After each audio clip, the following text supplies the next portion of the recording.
রাস্তার মাঝে বেশ ছিন্ন ভিন্ন জামা পরে ছুটছে এক নারী। তার আর্তনাদ কেবল একটু লজ্জা ঢাকার কাপড় প্রয়োজন। রাস্তায় মানুষজন কেবল ড্যাব ড্যাব চোখ করে মেয়েটার দিকে তাকিয়ে রইল। কেউ বা হা হুতাশ করে বলল, মেয়েটাকে বোধহয় ধর্ষণ করা হয়েছে। কেউ বা বলল, মেয়েটা পাগল। এদের ছাড়িয়ে এক শ্রেণীর পুরুষ জাতি আছে যারা ছেঁড়া জামাটার ফাঁক ফোকর দিয়ে বেশ অসাধারণ কিছু দেখার ভীষণ ইচ্ছে পোষণ করে লোলুপ দৃষ্টিতে তাকিয়ে আছে তার দিকে। রাস্তায় তখন ভীষণ জ্যাম। মেয়েটা ছুটতে ছুটতে ক্লান্ত হয়ে ফুটপাথটার কিনারায় গিয়ে বসেছে। বাসে থাকা নিরুপমা তখন মেয়েটার দিকে তাকালো। মাথাটা খানিক ঝিমঝিম করে উঠল তার। কি বিভৎসভাবে মেয়েটাকে ছিঁড়েছে এক ঝাঁক পুরুষ নামক মানুষ। তার সাথে থাকা তার বান্ধবী আফসোসের স্বরে বলল, ইস, মেয়েটা একটু কাপড়ের জন্য কি হাহাকার করছে। চল, আমার ব্যাগে একটা স্কার্ফ আছে, ওকে দিয়ে আসি ওটা। নিরুপমা বান্ধবীর হাত ধরে ভীত কণ্ঠে বলল, না না, আমার ভয় করছে, আমায় বাসায় দিয়ে আয়, তাড়াতাড়ি বাস থেকে নাম। নিরুপমার বান্ধবী নিরুপমার হাত ধরে বাসে দাঁড়িয়ে থাকা এক ঝাঁক যাত্রীকে ঠেলে নামতে যায়।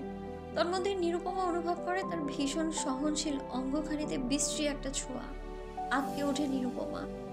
পেছনে তাকিয়ে দেখে তার বাবার বয়সী এক কাপুরুষ এমন নিচু কাজ করে তৃপ্তির হাসি আসছে। হঠাৎ বাসটার মাঝে গুঞ্জন শুরু হয় বাইরের দৃশ্য দেখে। নিরুপমা তৎক্ষণাৎ বাইরে তাকিয়ে দেখলো রক্তাক্ত মেয়েটার শরীরে বড় এক কাপড় পেঁচিয়ে দিয়েছে তৃতীয় লিঙ্গের এক মানুষ। মেয়েটাকে যত্ন করে পথের ধার থেকে ধরে দাঁড় করায় তারা। কয়েকটা গাড়ি থামানোর চেষ্টা করে, কিন্তু কেউ থামে না। ভাবে পরে আবার কোন বিপদে না পড়তে হয়। এক বৃদ্ধ রিক্সাওয়ালা নিজের রিক্সাখানা থামায়।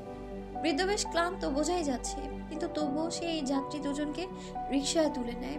ধীর গতিতে রিক্সাটা চলতে শুরু করে। পথের সভ্য মানুষদের গালে কেমন যেন একটা সপাটে চড় পড়লো এই ঘটনাটায়। নিরুপমাকে বাসের হেল্পার তাড়া দিচ্ছে নামার জন্য, কিন্তু নিরুপমা নামে না, বরং দুকদম এগিয়ে গিয়ে ঠাস ঠাস করে চড় লাগায় কাপুরুষটার গালে।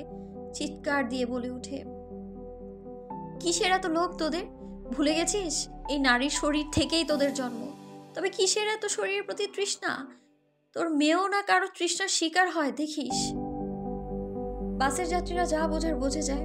এবার সবাই মিলে মারা শুরু করে লোকটাকে। নিরুপমা ধীর গতিতে নেমে যায় বাস থেকে।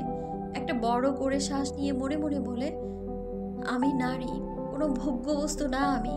তোদের ছোঁয়া ধুয়ে ফেললে উঠে যাবে, কিন্তু তোদের চরিত্র বদলাবে না। তাই আমাদেরই বাঁচতে হবে বাঁচার মতন। সেই রাস্তারই 7 তলা বিল্ডিং থেকে নিষিদ্ধ পল্লীর একটা মেয়ে নিরুপমার দিকে তাকায়। বাদন হারা হাসি দিল সে তাকিয়ে। সেও তো নারী। গল্প আমি নারী, লিখেছেন মম সাহা।